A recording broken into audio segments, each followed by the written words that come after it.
தந்தையாய் நின்றே சிந்தை கவர்ந்தாய், தாயாகி அன்பு பாலூட்டி வளர்ந்தாய்.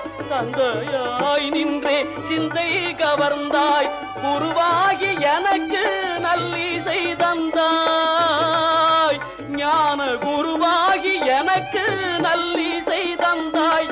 திருவேணி என்றும் என் உள்ளம் நிறைந்தாய், திருவேணி என்றும் என் உள்ளம் நிறைந்தாய். நாயேனை நாளும் நல்லவனாக்க, நாயேனை நாளும் நல்ல